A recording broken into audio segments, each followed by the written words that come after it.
Everybody, my name is Paul Leston Jr., a.k.a. Boy Green. I'm the New York Jets digital reporter for Heavy.com.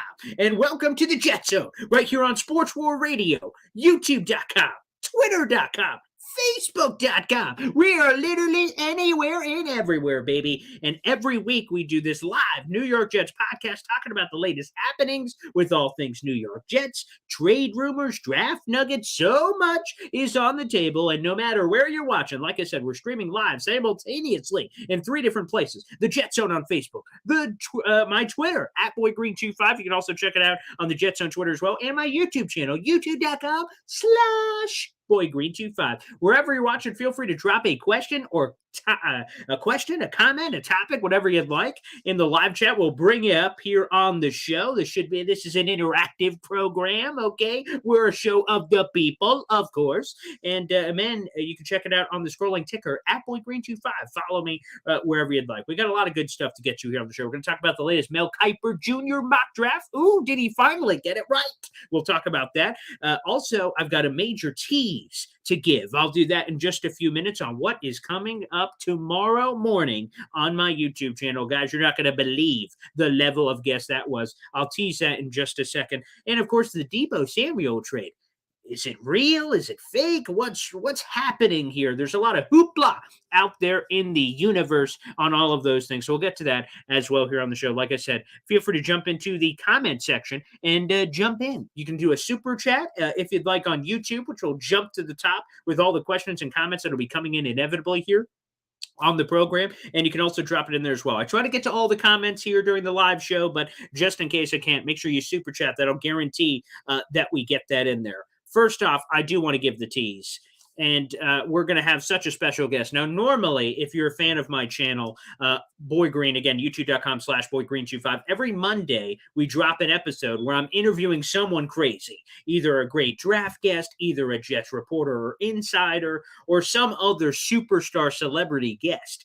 Well, recently, I've been going beyond my means. I've been trying to schedule as many big-time guests as possible, and I'm trying to make history, baby. I can no longer be restricted to just one episode a week every Monday. So now we're blowing the barn doors open, and we're going to be bringing on guests almost on a daily basis here on the YouTube channel. So, guys, make sure you are prepared. Make sure you are ready, and you have the seatbelt click, buckled in, because of course tomorrow on the show I have a bonus mock draft Monday episode that will be Jordan gosh darn Reed, ESPN NFL draft analyst. That video interview I literally just did right before we hopped on live here, that drops tomorrow morning at 8 a.m. Again, Jordan Reed, ESPN NFL draft analyst. He dropped a 7-round mock earlier this week. We talk about that. We talk about the Mel Kiper mock draft that dropped today. That just recorded, fresh off the presses. But we have the podcast today, so I had to shift that interview to tomorrow. Again, it drops at 8 a.m. We have our Monday interview already scheduled. Emory Hunt from the Football Game Plan, massive guy on Twitter. You can check out that coming up on Monday at 8 a.m. And I've got 3 more blockbuster guests that I'm recording interviews with over the next couple of days, and we're going to see where they can fit in the puzzle. There's so many big-time guests. It should be a lot of fun, but enough plugs, okay? Enough big-time guests, which make sure you like the video on YouTube and hit the subscribe button. Enough of that. You will check all that out, and I hope you guys enjoy it here on the show. First off, let's say hello. I just see he just popped in here. John Hepburn on YouTube. Hey, Paul. Howdily diddly, John. Welcome to the show. Appreciate it. And all the other people that are in on the show. Appreciate you guys as well. Let's get into that Mel Kiper mock draft first. I think that's very interesting here. Again, Mel Kiper dropped a juicy 2-round mock draft, and trying to be as realistic as he can based on inside sources and everything that he's hearing. That dropped at 6 a.m. this morning. For the Jets, we'll start off with the number 4 overall pick. You have the New York Jets taking Kayvon Thibodeau. And I will tell you, and you've heard it from me a million times, I'm in love with Kayvon. I think he's going to be an absolute stud at the NFL level. And here's what Mel Kiper said for his blurb on ESPNplus.com. Quote, "I'm not buying a Thibodeau drop. He might be the most talented prospect in this class. The Jets have to add some juice to their pass rush, and this is the spot to do it. It's also not out of the question that they take a receiver here, Drake London or Garrett Wilson, because their top guy might be off the board by the time they pick at number 10. First off, the Thibodeau stuff first. Again, he would be my pick. If he's there, I'm taking him. He's just so good. The elite first step. That's what I can't get past for me personally. You can't teach that. You either have it or you don't. And Kayvon has it. And he oozes everything that you look for. Again, I think he could be the longtime answer for all the Jets' prayers as a double-digit sack artist for the foreseeable future. He's my favorite guy. Mel Kiper, you nailed it. The receiver stuff, just real quick, a quick side note here. Yikes. I'm not the big, again, I like this wide receiver class. 4 of the top 5 I love. Chris Olave, again, I'm the least confident in. The other 4 though, Treylon Burks, yep. Drake London, yep. Garrett Wilson, you betcha. Jameson Williams, hell yes. But at number 4, whoa, hell no. Okay, here are my options at 4, just to kind of talk this out. Top edge rusher off the board, no question. I'd go there. Offensive line, I'd entertain it. Corner, maybe, if you squint and you really want sauce, let's say. But really, I think it comes down to edge or offensive line. I think those are the only 2 directions you should be going. Wide receiver to me is just too aggressive, too rich. Number 4. How about number 10? I mean, how many? Look at the breadth of the top 10, right? So a receiver isn't coming off the board before 4, obviously. The Giants aren't taking a receiver at 5 or 7. The Panthers aren't taking a receiver at 6. The earliest it could maybe happen is the Falcons at 8, and Seattle isn't taking it at 9. So why the hell would I take it at 4? Even though anyone can trade up, so any of that is possible, but taking a receiver at number 4, Mel Kiper, let's put the pipe down, okay there, pal? No way in hell that that's happening. But he didn't mention that in his blurb, so I thought it was worth bringing up on the show. Darren Tewksbury, afternoon, Boy Green. How you doing, DT? One of the best in the business. Love it. And again, another reminder, if you're watching on YouTube, and even if you're not, open up a new tab. We're trying to blow it up. We're at 1.3K subscribers. We only have 15 days to the NFL draft, just over 2 weeks. Help us get there. We're trying to get to 2,000 subscribers. That means we need over 700 people to hit that subscribe button. Now, that is a lofty goal, and I understand, but we got a lot of cool stuff happening, and I hope we can get there. So tell a friend and get them to subscribe. And or later this week, we have a giveaway going on. So if you're not just enticed by my beautiful pipes and my cool clothes, what about this Jet shirt, by the way?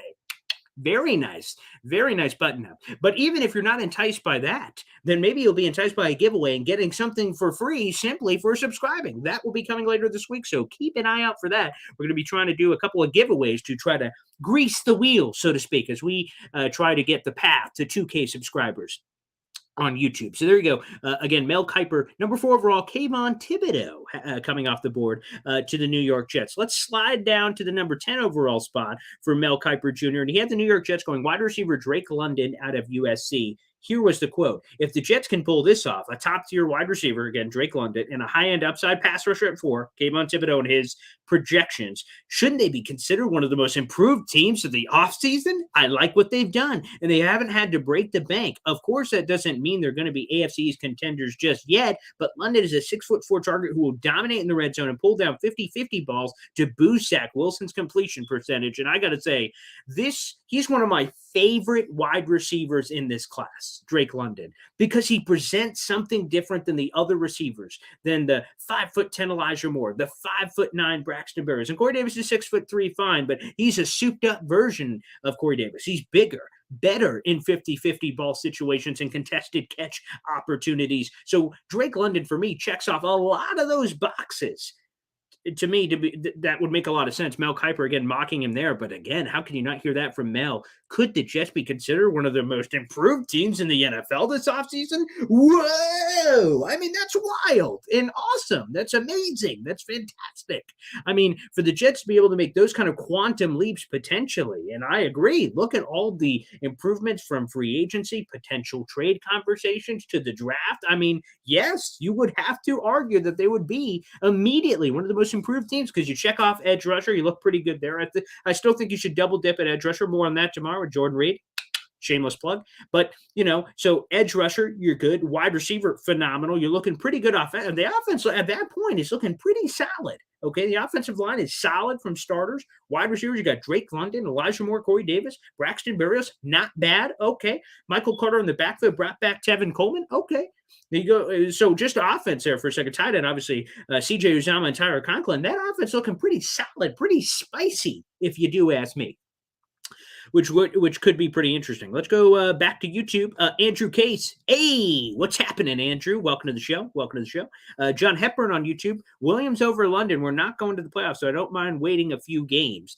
interesting kind of thought process potentially with the pick. And by the way, Jordan Reed, when I asked for his bold take, here's just kind of an early nugget for the interview that drops tomorrow at 8 a.m. Again, ESPN NFL Draft Analyst. When I asked him for his bold take at the end, like, what's a bold Jets take you have? That may be somewhat unpopular. He said Jameson Williams to the Jets at number 10, and he explained why he really likes it. You'll have to wait tomorrow for the full answer. But that's an interesting concept. I had never really thought about I don't think the Jets feel that way. I get it from the fan perspective of you projecting out. Like the Jets want to do what they want to do in terms of the postseason, but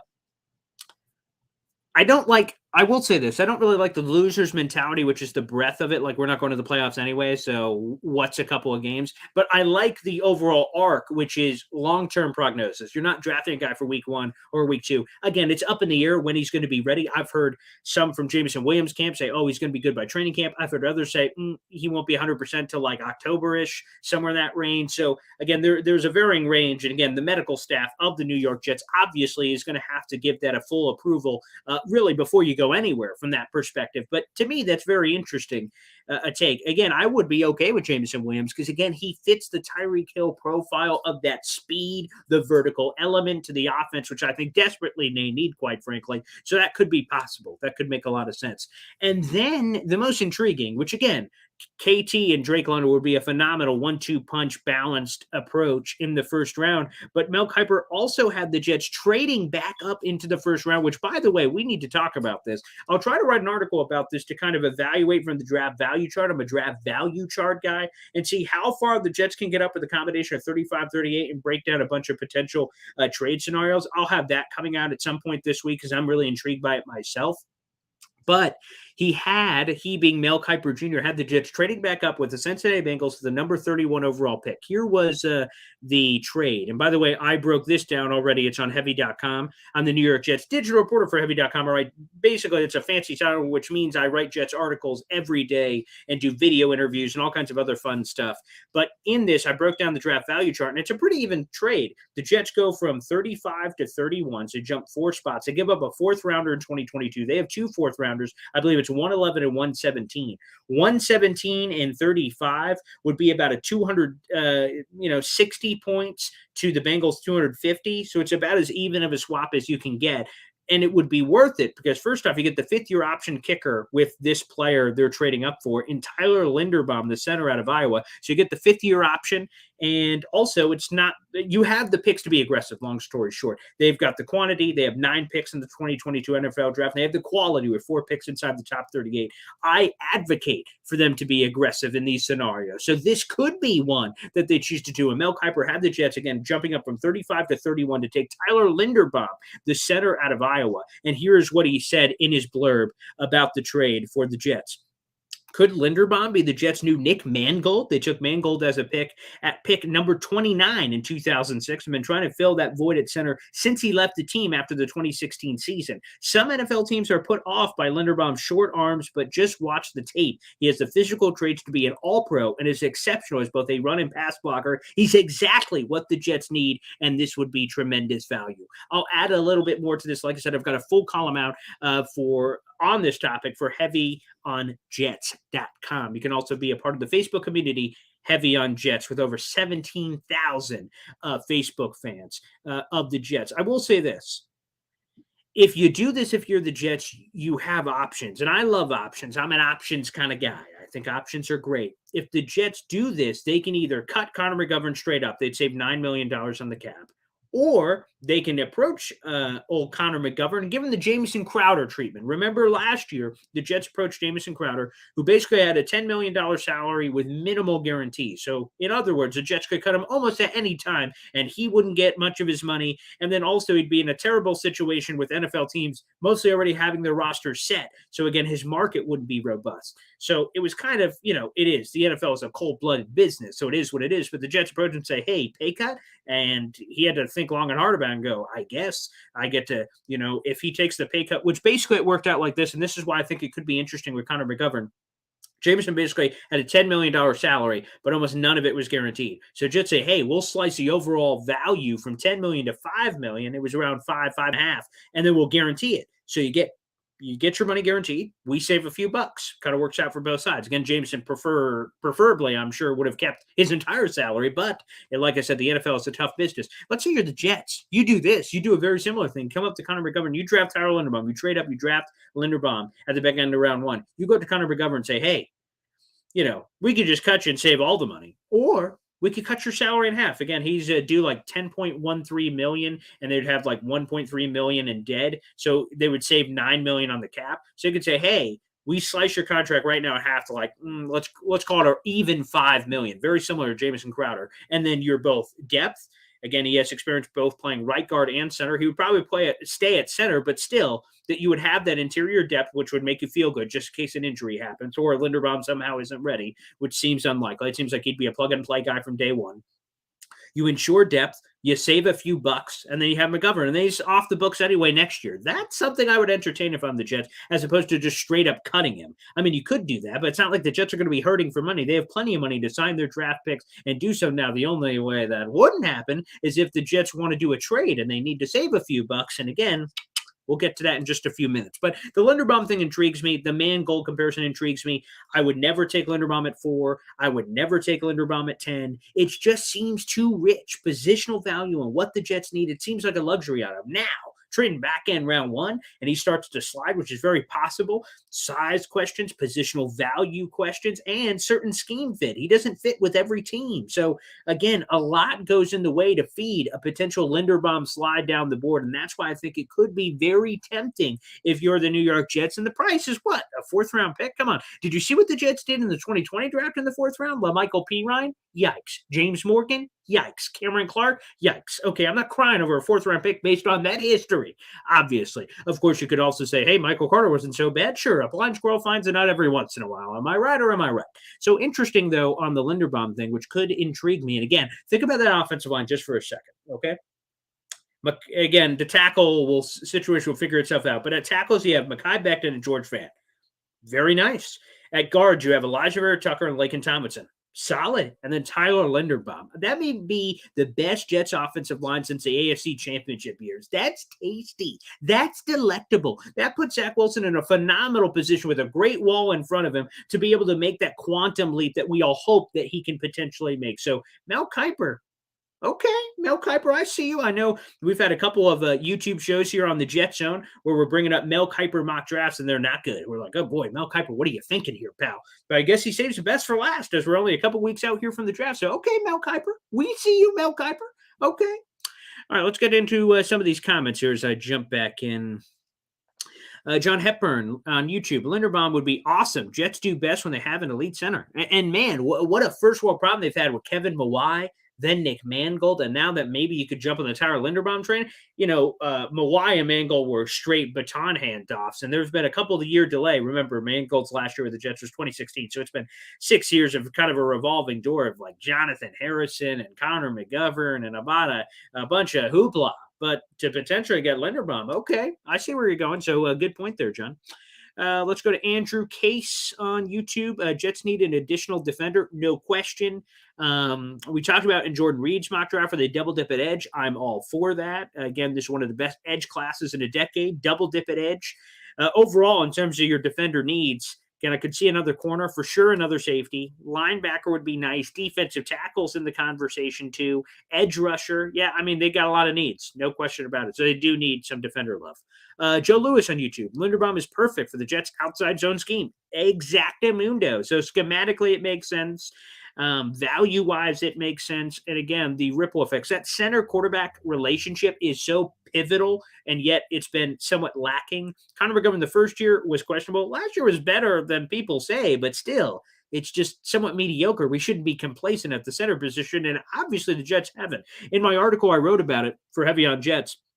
But Rich Cimini on March 24th said the Jets are, quote-unquote, not locked in on Connor McGovern, and the Ryan Jensen interest was real, and exploring a potential upgrade, et cetera, was very real. You could read the full quote on there, but it seems like they've done their homework, and they'd be open to a potential positional change there from that perspective. Before we go any deeper, let me give the rest of this mock draft. And again, the Jets still had one of their second-round picks that was 38 overall. In that, they used it on Breece Hall, the running back out of Iowa State. He said this, day 2 is where is when teams should take running backs, and the Jets would be getting the clear top back in this class. He could do it all, force missed tackles, catching passes. If the Jets are serious about helping out Zach Wilson, they should take Hall. This scenario gives them Hall, KT, Drake London, and Linderbaum with their first 4 picks, which would have them well on their way to an A grade. Now, I will say this, and Mel Kiper, by the way, is a guy who hates taking running backs in the first round, so this is kind of the juxtaposition of getting top player in the second round. To me, I think running back in the second round is much too high.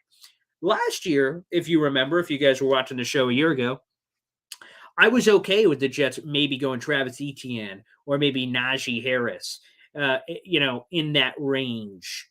But the thing that changed for me is we didn't have a Michael Carter on that team. So I was fine with that kind of investment because those players I thought were just so good. Etienne ended up getting injured, so we never saw him in year 1. And Najee Harris was spectacular. He had a lot of volume on a crappy Steelers offensive line. But nonetheless, I really do think second round would be too rich. So I guess Mel Kiper can't be perfect, right? He looked very good in that first round. The second round, I'm not sure I go Breece. I just think there are too many other needs. I would go on day 3.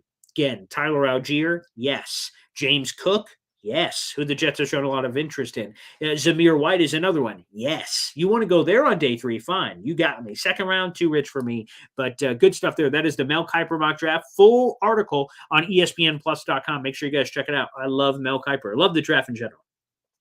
All right, let's get to some more questions here. First off, if you guys are watching, I'll keep plugging this as much as possible. Again, if you're watching on Facebook or Twitter, make sure you open up the tab on YouTube, youtube.com/BoydGreen25. Like the video. What are we doing, people? Like that video and hit subscribe. We're trying to get to 2,000 subscribers by the NFL draft. That's 15 days away. That's a huge ask. We're at 1.3K before starting this live stream. So again, it's going to take all of us coming together to make it happen. Support a New York Jets content creator, and I try to give you guys juice and energy. And like I said, we're going to have a giveaway later this week. So if you subscribe, you'll be entered into that. So feel free to join in on that. And we have a wonderful guest, Jordan Reed, ESPN NFL draft analyst, joins us tomorrow morning at 8 a.m. on YouTube. So again, I'm trying to give as much plug as I possibly can. All right, let's jump into some more comments here. JJ on YouTube. It looks like the Texans may take Gardner at 3. In this worst case scenario that Hutch, Tibbs, and Gardner are all gone at 4, and they can't trade down, what do you hope they do and what do you think they would do? And again, that's always a key point, is the difference between what I think they would do and what they actually do. But let's play out this scenario because this was part of the Mel Kiper draft in terms of Gardner going high. So if Hutch is gone, Thibodeau gone, Gardner is gone, where do I go? For me personally, if this situation came to fruition, I would, if it was up to me, I would go Ike Ekwonu. And I know that would rub a lot of people the wrong way, but I think the Jets think pretty highly of him. He would be my pick. And I think that's what they would actually do, quite frankly, because, again, no trade down scenario is possible because I think they'd be potentially open to that. But I would go Ike Ekwonu. To me, the third edge guy of Trayvon Walker, who I despise a lot. Again, if Robert Saleh believes he's the guy and he takes him, there will be some rationalization going on those shows where I'm just trying to sell myself on the thought of Trayvon Walker. Right now, I can't as a number 4 overall pick. That's too rich. Jermaine Johnson, another guy that it's hard for me to just all out sell out on Jermaine Johnson the way that I have on KT. So in my scenario, in both scenarios, quite frankly, I think they go Icky at both, which again, I think will make a lot of people angry. But that's what I would do. Icky for both, quite frankly. And that doesn't always happen. Sometimes I have a take that I don't think the Jets would have. I think we're in the same line of thinking from that talk. Okay, let's go to John Hepburn here on YouTube. You and Woody were talking about Linderbaum being too expensive at 10, but in the later round, yes, plus a 5th-year option, 100%. A couple weeks ago, another plug, we had Damian Woody on the show, and the whole talk back then, which goes to show you the kind of up and down nature of draft and Jets talk, is right. There were people that were drafting Linderbaum at 4 and 10, which again was wild. And again, historic. There has not been a center drafted that high this century, let alone in modern draft history. There's never been a center taken at 4th overall. So again, all that talk was too much. But back into round 1, again, with a minimal trade cost, minimal. You move up from 35, okay, so that's basically a pick swap, and you give up a 4th. That's nothing. That's jump change. And to get to your center of the future and protect Zach Wilson, I am all about that. So 100%, I think that's the right range. 4-10, ridiculous, nonsense, wouldn't do it. That's how I feel about that. Let's get some other thoughts here before we sign off on the Jet Zone. Again, that was the Mel Kiper Jr. mock draft. I teased again, Jordan Reed will be joining us tomorrow, and we have Emory Hunt on Monday, and we have 3 more blockbuster, and I say that not loosely, 3 more blockbuster names interviews later this week. But I was told a wise lesson once. For those who don't know, I live here in central New York. And I've done a lot of work with the Syracuse football team. And a wise person once told me, don't promote an interview that you haven't recorded yet because you don't know if you got it. I've done a lot of work behind the scenes, scheduling some phenomenal interviews that are supposed to take place in the next 72 hours with some unbelievable names. And all 3 of them I've never spoken with in history in terms of doing an interview with. So I've got 3 blockbusters that I'm like, fingers crossed, can't wait. Anything, of course, can happen. So keep an eye out for those. I won't promote those, but I will promote the 2 that are already recorded. Again, Jordan Reed drops tomorrow morning and Emory Hunt on Monday. Let's get into one more topic of particular interest. That is the Deebo Samuel trade. Now, I'm going to be honest, okay? I'm going to be honest. When Deebo Samuel was first brought up as a trade possibility, I'll be honest, I laughed and I rolled. It's almost like the Anchorman scene. Someone told me a funny joke today. I wrote about it in my diary. Okay. The Deebo Samuel initial trade thought, I was like, pish posh, no chance in hell.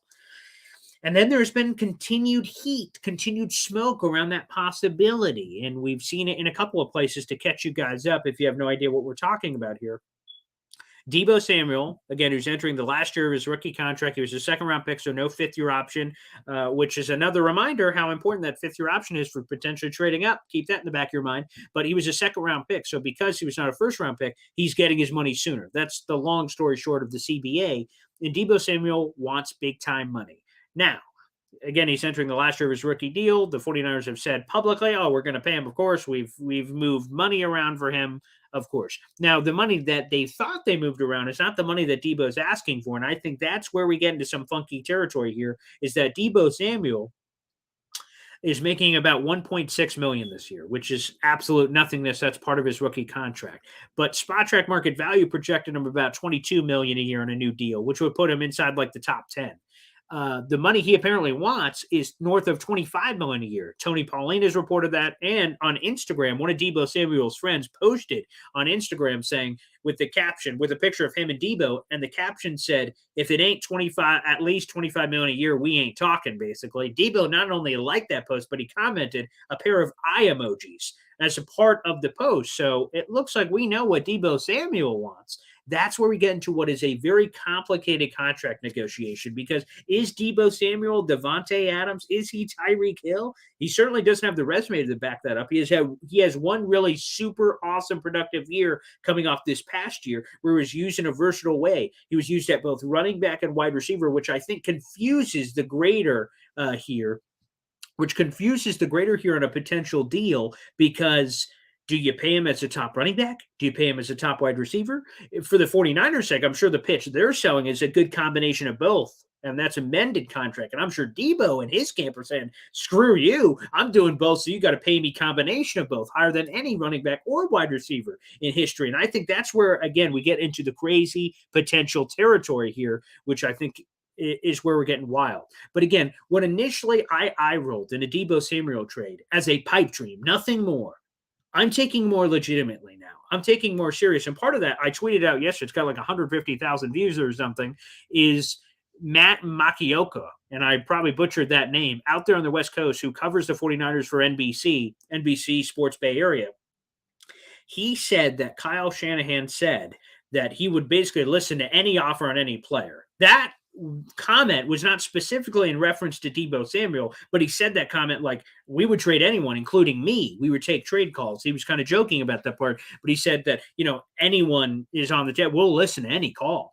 And then he just kept adding more nuggets to the flame about, wow, we got this Nick Bosa deal coming up. Whoa, we thought we had the money allocated for a Deebo Samuel deal, but he wants way more than we thought. Man, look what the Chiefs just did. This is all from the podcast conversation. You can hear the clip on my Twitter account. But wow, look at all this meat here on the bone. Man, the Chiefs traded Tyreek Hill and got a bundle of picks. What if we traded picks, especially since the 49ers have 9 picks and so do the Jets? The difference is the Jets have 4 in the top 38. The first pick for the 49ers, I think, comes at like 59th or 61st overall, something super late. So most of their picks, 6 of their 9 picks, are on day 3 of the 2022 NFL draft. So they don't have the quality. They have the quantity of the Jets, but not the quality. So it could be pretty enticing if you're the 49ers to hit the reset button, trade off Deebo Samuel, get a bounty of picks back, and just, if you believe, you could just replace him with any wide receiver in this class, and so be it. And the Jets get the number 1 wide receiver of their dreams. So that could be pretty interesting. And I think there is some legitimacy to a lot of that. I'm seeing a lot of comments pouring in here, so let me catch up here.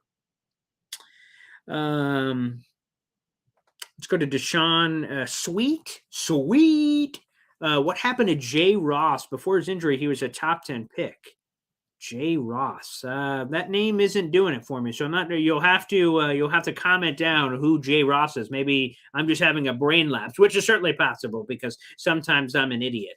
He was before his injury, he was a top 10 pick. Not sure who Jay Ross is, so you'll have to send that to me, or everyone will have to tell me why I'm an idiot on that one. All right, let's go to Jamie Surquia, 1971. Draft board is a lot to move up, but what if they would take a second to move up to a 1? That would be rich. That would be rich. A little too rich for me. Again, the highest I'd be willing to go, depending on the situation, like the Samuel trade. 10 just seems like a lot, especially since you had the other trade there, which was a combination of 35, 38, 69. Let's keep going here on these comments. Jared Helmuth, since the Jets seem to be super keen on adding a veteran wide receiver, are people overestimating the chance of them taking a wide receiver at 10, or are they just trying to help Zach, or do they not love a wide receiver at 10? Yeah, there's a lot of different ways you can interpret this, which I find fascinating because, on some sense, by looking at under all these rocks, they explored Amari Cooper, they explored Robert Woods, they obviously thoroughly explored Tyreek Hill and Amari Cooper and all these other trades that you could say, wow, they really want a wide receiver, so maybe that's where you can go crazy. Or you could say, man, they hate this rookie wide receiver class. They're doing everything in their power to avoid it by trading for a guy. To me, I think here's where we're at. Whether me and the Jets are aligned on this, we'll see ultimately, I suppose. But for me, I ultimately believe that the Jets want a guy that's a high floor player because that just helps out Zach Wilson immediately. There's no learning curve. There's no growing while. You get the benefit of the rookie contract, which I'm sure Joe Douglas would like. You just skip that part of the equation. So as we're projecting here, this could be a situation where this draft scenario could play out where at 4 you go edge and 10 you go like corner. And then if you really want that receiver, they take advantage of the slip, similar to the Linderbaum deal. So maybe that's the key because people, I think, are assuming wide receiver at 10 because of the aggressive interest. And maybe that will be this fallacy, this fake nonsense when we get there, that it won't be true. That could be possible. But again, I think there may be a little overestimating there from that perspective. They're bringing in every wide receiver, so they're showing smoke of that. Chris Olave has visited, Garrett Wilson has visited, Treylon Burks has visited. You go through the wide receiver list, and they got a lot of visits from some of the top wide receivers. Again, it could be a massive smokescreen. That's certainly possible. But very interesting. But either way, I do think you need a number 1 wide receiver because of the ripple effects it has on the rest of the offense.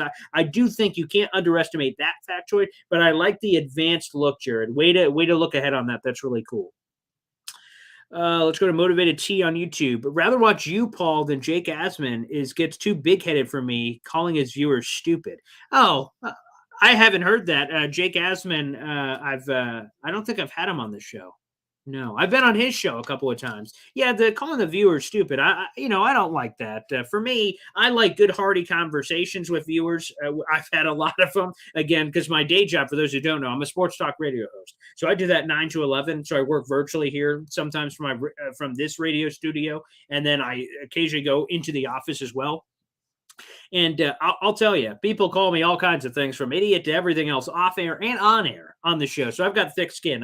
I've grown from that. But in terms of, the reason why I do this, quite frankly, is I am a consumer of Jets content. So it really hit me a while back because again, I'm a diehard Jets fan, as you can see with all the Jets crap around me and the Jets cool button up, which I love. Some people have called this incredibly corny and saying, hey, Paul, Jesus, come on, man, you can't wear that. I actually wore this during the Jordan Reed interview, so yeah, you'll see it tomorrow at 8 a.m. But for me, as a Jets fan, and this I think was a beautiful transition into me being a like kind of reporter and writer for the Jets, is I knew what I wanted as a fan, what I would read, the articles I would read, the articles I would click on, the articles I would find interesting, the conversations as this podcast and other things that I would find captivating. So I kind of flipped the switch. I'm still a diehard fan, and I think actually that helps me look more critically at the team as opposed to green color glasses. I just think I can see things. I think Jet fans know better than anybody, quite frankly, what their needs are. They know better sometimes than the national analysts that are out there that are required to look at all 32 teams. Like we specifically spend all our time, for better or for worse, on the Jets and looking at that. So to me, this has been a beautiful thing. I started YouTube way too late. I just saw the little thing. I headed into the 2020 season doing this, so I've been 2+ years, but it's really critically ramped up when I figured out how I wanted to do this and do these live streams and all kinds of other shows instead of just the pre and post game stuff. And I got to say, it's absolutely taken off, and I wouldn't be here without you guys. So I have never called a viewer stupid, and I don't think I will. You guys pay the bill, so to speak. So I love having all this interaction with you guys. That's really cool for me. And again, to all of us, we're all equal to me. I don't, and maybe that's part of the interest. That's part of the interest, excuse me, during interviews is I treat everybody like $1 million. I feel like I treat everybody the same. And I think that's, something that I think people like. And I try to give that same love and respect to everybody. Let's go to Dade. Hell yeah. Jets better trade for him. That'd be cool. Justin Ross. Oh, I see that Justin Ross. Oh, okay. Yeah, Justin Ross out of Clemson. Yes, obviously you have all the injury concerns from Clemson. I think ultimately he goes definitely not first round, obviously, but a mid-round guy. But again, if you're comfortable with the injuries, this is another one of those medical situations. I think there are a lot of wide receivers in that range, though, on day 2 that intrigue me. George Pickens, Sky Moore, Jahan Dotson. And by the way, I'll have to tweet this one out later. I had Mike Kay of the Pro Football Network join me on my radio show today, and you won't believe the things he was saying about Jahan Dotson. We kind of asked him for, who's a player that's like outside the top 10 that you are like, wow, this guy's going to be a star? And he said Jahan Dotson, but he didn't just say that. Like some of the things he said, I was like, whoa. So I'll have to tweet that out later. The take was so sizzling. I just like kind of took a step back in my seat going, wow, it was jaw dropping. But anywho, I like a lot of receivers on day 2. Like I said, Christian Watson's another one. Not everyone's perfect. Obviously, if they're on day 2, there's a reason for it. But Justin Ross, George Pickens, Sky Moore, Christian Watson, a lot of those guys. A lot of those guys are interesting. So Justin Ross, yes. So let me try to go back up to the question. So now that I know who Jay Ross is, let me try to go back and see if I can find that question. Where was that? Let me see if I can find it. What happened to J. Ross before his injury? He was a top 10 pick. Oh, yes. So, I mean, it was just that. The injuries kind of, so to answer that question that was lost back there, the injuries are really the only reason that he kind of fell out. But with the injuries and inconsistencies on tape, those kind of things kind of melded together. But obviously, mostly injury, a huge medical red flag there from that perspective. Yeah, yeah. I thought he was talking about John Ross at first. That's the thing that threw me off, the former top 10 pick of the Bengals. So that one threw me off. He was just on the Giants last year, I think. So J. Ross. That's why I said he can't be talking about John Ross. That doesn't make any sense. So yes, Justin Ross. Let's go to Jamie again, 1971. Deebo missed a lot of games, missed 30%, trading 35, 38, and 69. Paying him $30 million is a lot. We'd rather draft 2 wide receivers, 10 and 35. I think he wouldn't be as expensive as Tyreek Hill, so I don't think we get to 30, but 25. And again, that's still a big difference to me because a multi-year deal, saving $5 billion a year, that's like $25 million ultimately on a long-term deal. So I think the contract's a little less. The package, to me, would I give him the same package for Deebo Samuel as I would for Tyreek Hill? Again, the injuries are the thing that you have to factor in. He's a lot younger. He's 2 years younger. It's probably 2.5 years with how it translates because he's 26 and Tyreek Hill's 28 going to turn 29. So whatever it is, it's like 2.5 years, which is a lot in wide receiver years. It's like almost translating to dog years. But so that's interesting. But I think the contract will probably be closer to 25.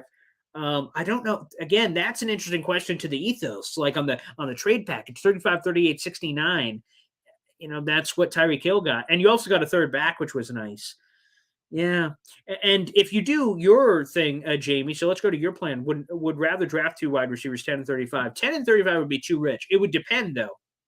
If you take Jameson Williams at 10, which is possible, and you kind of buy into the stock that he's going to be somewhat what's the word I'm looking for? That he may be delayed in his debut in some sense. That could be a way to draft Jameson Williams at 10 and then maybe at 69, probably. 35 would probably be rich. Outside of a guy surprisingly being there, like Chris Olave, maybe, if somehow he was there and then you double dip, but I wouldn't double dip and reach like for Dotson or Christian Watson or anybody like that. There's just too many other needs, quite frankly. But you could mix it in. But again, if you're taking a Jameson Williams, then you're probably taking a high floor guy, a guy that you just know, like Sky Moore is probably a good example, that's just going to be really good. And you just know, because I don't think you take double risk.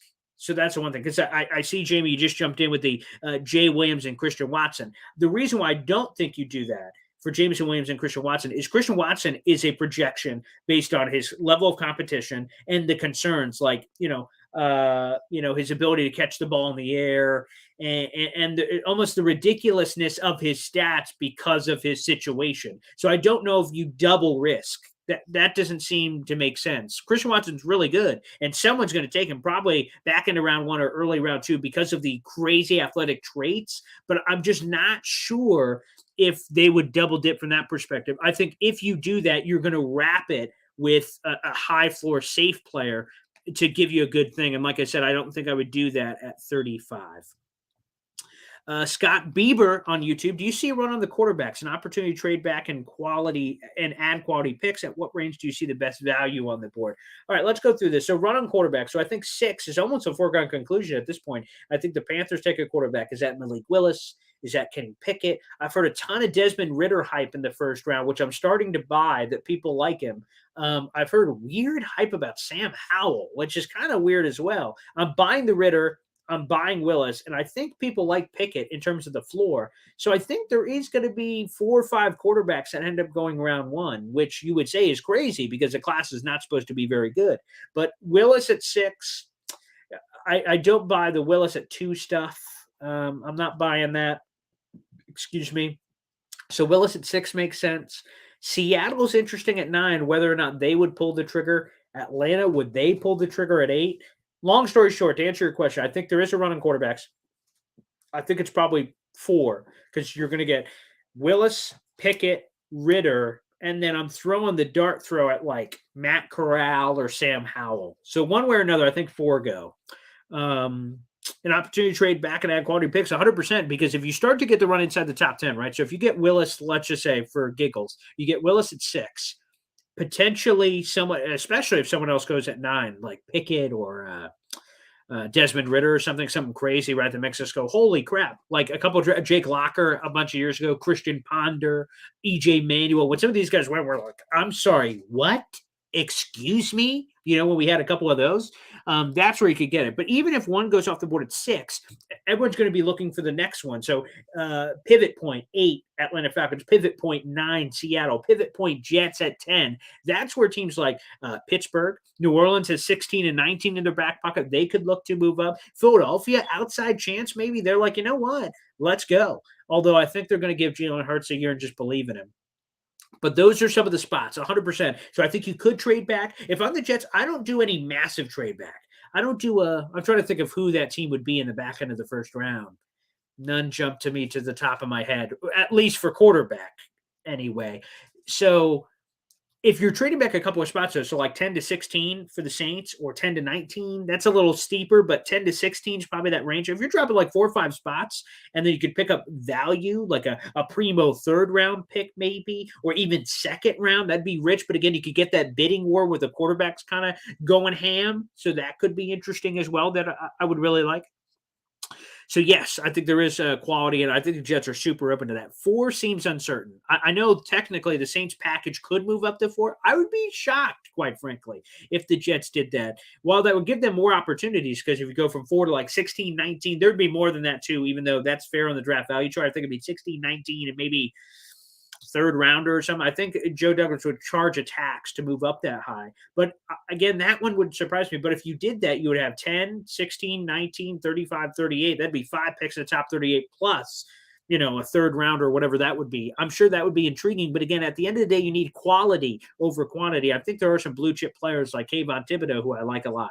Then what's the other question? At what range do you see the best value on the board? It depends really what you're looking for. I mean, I've heard a lot of the draft people say like that range from like 15 to 50. There's just such great value in a number of positions. There are a lot of edge rushers day two that I like Ebiketie, Boye, Mafe are talented. Corners can kind of run with Roger McCreary as a potential guy, and then Kobe Bryant and some of those. But then, like, for instance, like offensive line is going to run out quick. Like you're going to have Ike Ekwonu, Evan Neal, Charles Cross, Trevor Penning, and then you start getting to like Tyler Smith range. We're talking about like tackle, and I'm like, oh boy, like you got a couple goodies like Kenyon Green, Tyrell Linderbaum, Zion Johnson, right? The interior offensive line play, which is kind of fascinating, and that's pretty good. But once you get outside that range for tackle, it starts getting dicey, man. Some really dicey. Edge is super deep, so edge is a good value across the board. Wide receiver is pretty good across the board. Trying to think. Running back, obviously, super deep, and it's just who's going to be the first one to take one and then kind of start the range. But there's so many good guys from that perspective. I think safety is kind of sneaky because, like, everyone talks about Hamilton. I think Hamilton's going to be in that top 15 range probably. But you got Jaquan Brisker, Daxton Hill, Lewis Seen. Like, okay, that's where you could get some, mumbo magic happening there, which I find fascinating. So there's a lot of different ranges, but phenomenal question, Scott. Really appreciate the question. Really cool. Let's go. Doctician. Hey, Paul, love the content. Who's your favorite wide receiver to this draft class? Doc, man, you're putting me in a tough spot here, man. A real tough spot because I've said for a while it's Drake London, and it's true. I really like Drake London. He's this former basketball star. It intrigues me, and it certainly intrigues me for the Jets. But I really love Jameson Williams, man. That speed is super nice. And Treylon Burks I like a lot too. I know the athletic testing numbers weren't there, but I like him a lot. He's a Swiss Army knife, this chess piece that you can move. He's thick. He's a thick boy. And I like that little Brutus beefcake, if you may, there. And Garrett Wilson I like a lot too. I love the CD Lamb comparisons. Lamb chop I loved a lot coming out a couple years ago. But if I had to kind of stack them, okay, so you have Chris Olave 5, Garrett Wilson for me 4. Treylon Burks for me 3, and then 1A, 1B is Drake London and Jameson Williams. And I know that's kind of copping out, but probably Drake London. But I could understand Jameson Williams. I could understand any of the top 4, not Chris Olave. If they take him, I'll be like, whoa, mamacita. But the other 4, I could see in some combination. But to answer your question, favorite wide receiver, Drake London. Although on another day, it could be Jameson Williams. But I'm pretty, like 9 out of the 10 days, it would be Drake London. Let's see. Let's go to Raw Power on YouTube. Think this team really needs a stretch of field receiver, Burks London type. And Jameson Williams, if you're talking about stretch of field, I think he has to be in that range as well. Yeah, but that's what I want to see because then that starts backing people up, right? When you cock back, because Zach Wilson's got an unbelievable magical cannon surgically attached to his shoulder. When he starts cocking back and Jameson Williams getting behind you and he goes like, boom, and like kind of shotguns that ball down the field. That's when you go, okay, baby, and that kind of backs up the defense, opens up the running game, the short intermediate passing game. 100%. I think that's what they need. They need a little sizzle, a little juice, a little chutzpah, if I may, there at wide receiver. And let's see, Matt Morris on YouTube. Walker or Hall would be more helpful than High if we double dip. That could be possible too. I'm open to some of these other thoughts. And there's Raw Power. Jameson Williams, I'd take a 10. I would too. That'd be interesting. Let's go to Hawk. The only position I would double dip at right now would be edge. Jets coaching staff has made it clear they're rolling with Mims this season, so we're not drafting more than one wide receiver in the rounds 1 through 4. If that's the case, then you probably don't go Jameson Williams, unless you do have a belief in Denzel, which, by the way, Denzel Mims, I think this was the theme of last week's episode, but a little bit more from talking to some people around him. You get the pre-prepared meals. He's taking that very seriously, hiring a personal chef. I sent that picture out on Twitter. He's looking in phenomenal shape, and I really hope so. That would be really cool. That'd be really cool if Denzel, because again, think about it. If they take a wide receiver in the first 4 rounds, to your point, Hawk, you have Braxton Berrios, Elijah Moore, Corey Davis, whoever that random person is, and then you have Denzel Mims. In a best case scenario, he's 5. Woof. I just hope he can carve out a role. I'd much rather see him carve out a role than freaking sell him down the road for a bag of peanuts. I mean, so I really hope so. But that's a good thought there. Hopefully there is the belief there from him. NY Jets, Mets, Knicks, Survivor. Ain't that the truth? Sup, Boy Green, what's popping, baby? Let's see. And ooh, what a draft, Jamie. What a dream draft. 4, Thibodeau. Yes. 10, Sauce. Yes. Trade up to 1722 for Jameson Williams. Yes. 69, Muma. Boom. Why are you not the GM? I love that. What a draft. That's very nice. Let's see, Hawk. Jake's show ended. I expect to see more people coming in here. Damn right, Hawk. Let's get all those Jets peeps over here. And guys, make sure you like the video on YouTube. Again, we're streaming live right now on Facebook and Twitter as well. But hop over to youtube.com/BoydCreed25. Like the video. Jump in and also hit subscribe if you will. And I'll do a shout out to all the new people that are coming in tomorrow morning. Jordan Reed, ESPN NFL Draft Analyst, joins me on my channel at 8 a.m. Check it out. It'll be live. Phenomenal. And what a conversation. So Jordan Reed. Another reason to subscribe for superstar guests. Who else is bringing these kind of guests to the table? I mean, come on, people. Pat myself on the back on that one. Okay, let's keep going here. Dark Soldier crew. What's popping, baby? Let's see. Steven, Jets media tonight at 7. Jets today at 8. Wow. Man, people are popping all over the place. And I'm here right now. So there you go. We got a great big family, baby. That's phenomenal. And speaking of babies, the baby is doing great right now. And I'm going to be honest. Here's some behind the scenes that you didn't want to know probably. But my fiance basically is locked in the other room because I work from home occasionally, like today on a Wednesday. So I do my radio show 9 to 11. So boom, there's 2 hours. They're locked in there. I did the Jordan Reed interview this morning, ESPN NFL Draft Analyst. So that took out the entire 11 o'clock hour. And then right now we're live doing the Jet Zone. So she hates my guts. That's the easy way to put it. But the baby's doing great. She's growing like a weed. It's phenomenal. It's phenomenal. And I love all this, all these people coming in from chat to chat. We can't get enough. I love the support for Jets content. This is awesome. And Richie's having Matt O'Laggy, which I saw some of the lagging issues. Richie having Matt O'Laggy on tonight. Very nice. Got to hop on Richie's show. That'd be cool. And there you go, Steven. Your nights are filled. You bet. Let's see. Rob Howard, need to grab a wide receiver at 10. Don't want to mess with picks 35 and 38 in a trade up. High value picks. I love them. And that's why the Tyreek Hill thing, again, Tyreek Hill's Tyreek Hill. Like we'd all be happy about Tyreek Hill, of course. But, the one thing is I'm like, 35 and 38 are great. I'm looking forward to those conversations, to really be honest with you, because when night one ends and then we get to I'm going to jump on for a live stream, of course, and maybe we'll have some live stream stuff during the draft as well. But when things are popping and then we get to talk about the top 10 prospects that are still on the board and good fits for the Jets, I hope they have 35 and 38 because that's just going to be fun chatter. I can already see it in a couple of weeks. That's going to be so fun. We're debating like, oh no, like last year, no, Elijah Moore is the right guy. No, wait, this safety is the right guy. No, this guy's the right guy. Like, that to me is super cool. Or this corner or this or whatever. Like that to me is going to be the cool stuff. John Hepburn, Tibbs the priority. He better be. That'd be nice. Scott Bieber, thanks. Great broadcast today. I appreciate it. I'm glad you enjoyed. Again, Jordan Reed tomorrow. Emery Hunt on Monday. Dark Soldier, okay, hate to go. I have to go. All these live streams making me procrastinate at work. Take care. All Hawk. Yeah, thanks, guys. Yeah, I know. I'm sorry, man. I know these are not good for the normal people at 1 o'clock. I'm like taking you all away from your jobs. So I apologize for that. But we'll only be on for another minute or two as I catch up on all these questions here. Then we'll sign off.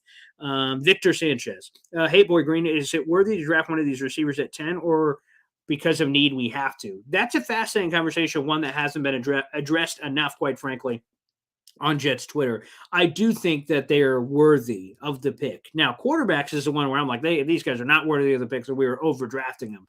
But wide receiver is not one of them, I don't believe. I think a lot of these wide receivers are really good. Now, the lack of a conviction for number one maybe feeds into this conversation because it's the flavor draft is that people like different things, so that may be as well. So for that perspective, but no, 100%. I think a wide receiver, depending on wherever you go, would be pretty interesting at 10 and very worthy to answer that.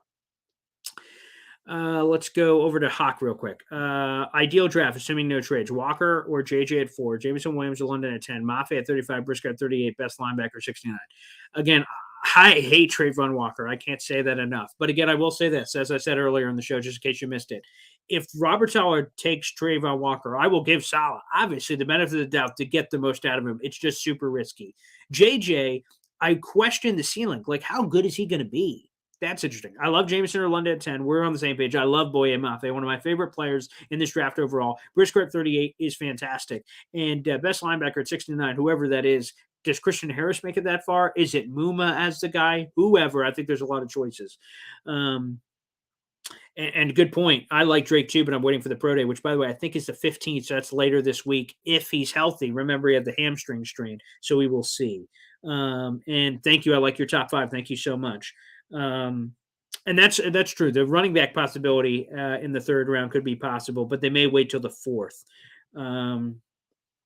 I'm delivering mail as we speak. Steven, you're a goddamn animal. And I love all the mail people out there. You guys have one of the toughest jobs in the world. So God bless each and every one of you. All right, everybody, I got to sign off because there's a baby in another room that needs to breathe and get some walking around action going on here on a Wednesday. But thank you so much, everybody, for tuning into the live stream. I love doing this. This is my passion. This is so cool. And to get all you guys out here was awesome. Again, one more time, I'm going to plug a few things. Jordan Reed, ESPN NFL Draft Analyst. Make sure you check out that interview tomorrow. Again, it goes live on the channel at 8 a.m. Jordan Reed, who's talking Jets and NFL draft. That's phenomenal. And one more plug. Make sure you like the video, hit the subscribe button, and try to help us there. Again, we're at 1.3K before we started this live stream. Let's try to get to 2K by the draft. We got 2 weeks to do it, baby, and a lot of phenomenal interviews coming. I hope you guys buckle your seatbelts, hit subscribe, and enjoy the content. Thanks, everybody. We will see you tomorrow for Jordan Reed, and also Monday for Mock Draft Monday, and another live stream next Wednesday. We'll see you guys there. Peace out, baby.